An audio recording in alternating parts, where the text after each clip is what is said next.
Hey, let's talk about the LiuGong 9027F ZTS. I'm Jim Joy, product manager for LiuGong excavators in North America, and this is our 9027F ZTS, which means the 9 series is excavators. The 27 is actually 2.7 metric tons. The F is for the RF series, and ZTS in LiuGong means zero tail swing, which means the back end will not exceed the width of the tracks as you spin around.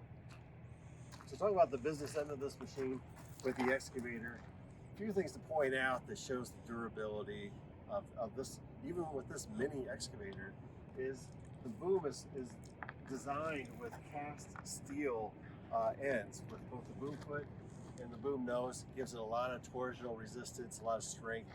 Really shouldn't have any problems over the length of the life of this machine.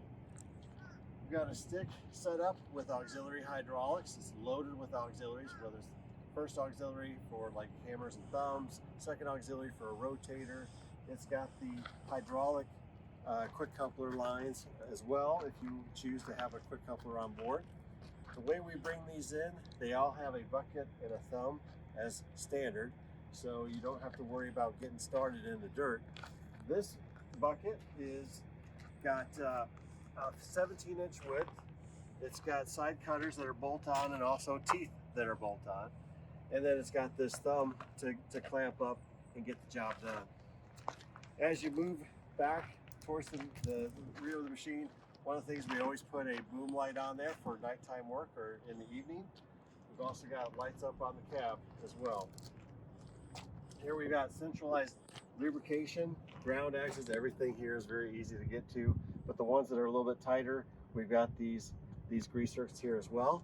Another thing that's a benefit is we've got the boom lines are routed to where they actually have a termination point here, to where if there's any problem, you can break it at an easy place and exchange the lines out as needed, if that were the case.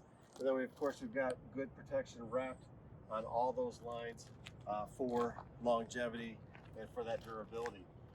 This machine, all the mini excavators from the 9-ton down come standard with a blade, and also from the 15-ton we also offer blades as well. So and this is basically a blade that gets the job done. It can actually push back into the trench like they do, and it's got a hardened wear material on the blade. It covers the width of the track, and it's also got tie down points to make it convenient for transport.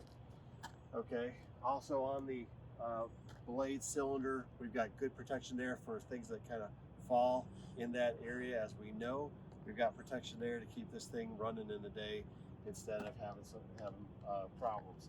So we've got, as we talk about the rest of the machine, we've got the more service points on the inside here. We've got the diesel tank. We've got the hydraulic, and the hydraulic filter is underneath this area. We've got a fill point, and basically if you want to do service, you open this cap up for the hydraulics, bleed off any kind of air that's trapped in there, and then that brings you to an easy way of getting to the hydraulic filter. The diesel, there's a nice button right here that if you hold this down while you're filling, you can actually look and see the gauge to see where you are in the for the diesel tank. And there you go. We got top off for the coolant up here as well, a place for your grease gun. And as I'm gonna open up this door right over here to show you what's on the inside there.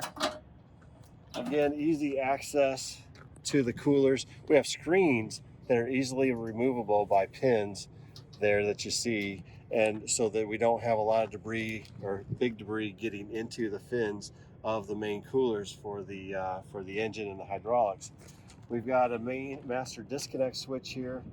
We've got the coolant top off there and the hydraulic sight gauge. So again, it's all very easy to access. Below here, if you were to need to do a jump start on this machine, the positive terminal, my finger's right on it, right inside there, in order to gain access as well. All right, so let's look in the engine compartment.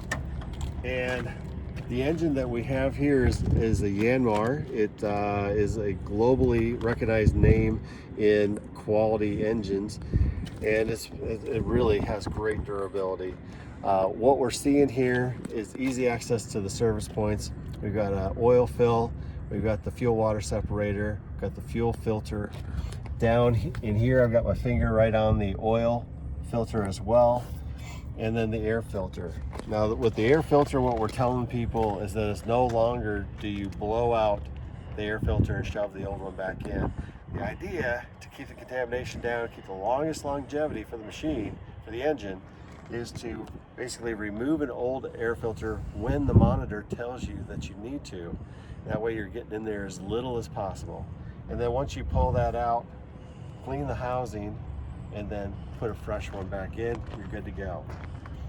And then just leave it until the monitor tells you to go get it again. Over here on the side, we've got the auto idle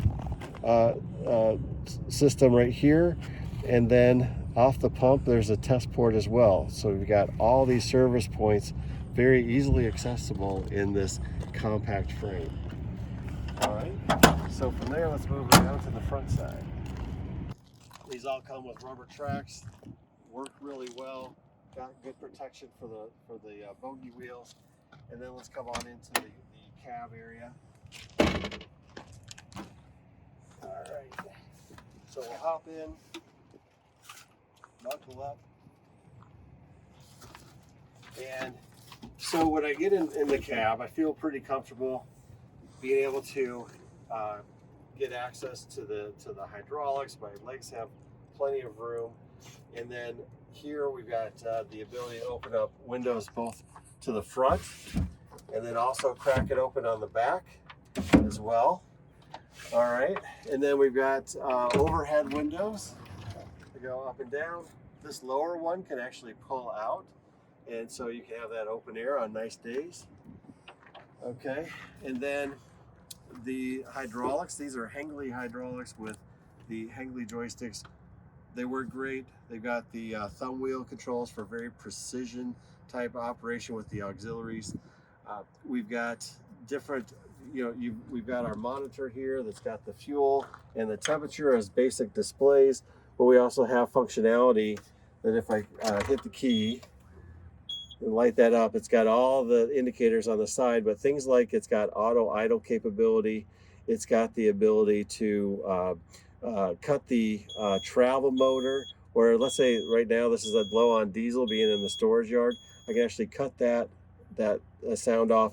If I'm traveling and I want to cut the travel, make the travel muted for the alarm, then I can cut that off. It's got a lifting mode as well. And then if a diagnostic code comes up, it's got that in this button. For the F1 key, I can cycle with this LCD screen right there. And it's got the hour meter there. And then it's also got a date code. And then the counter for the engine. And then it's got volts, 12.05 volts here. And the RPM, which is now 0. And then the full date as well.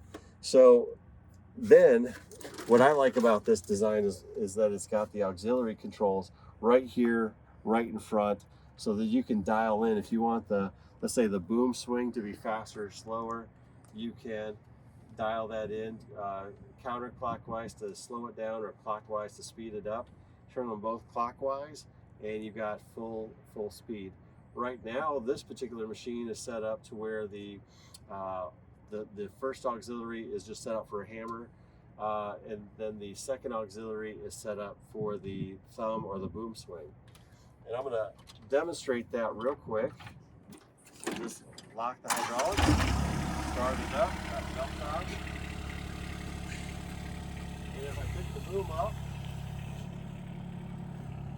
it's set up with boom swing. And I'm doing that with my left thumb on the joystick. And I've got that on full hydraulics. So while it's operating,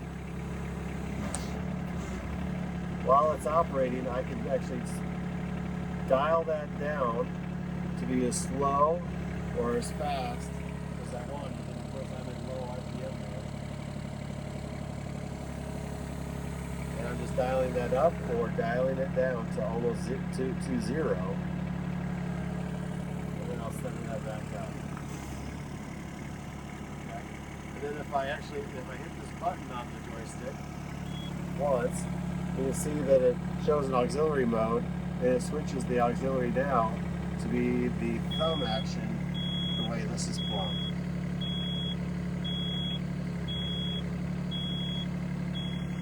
And again, I can dial that down however I want. I'm going to set this back down. Hit save mode.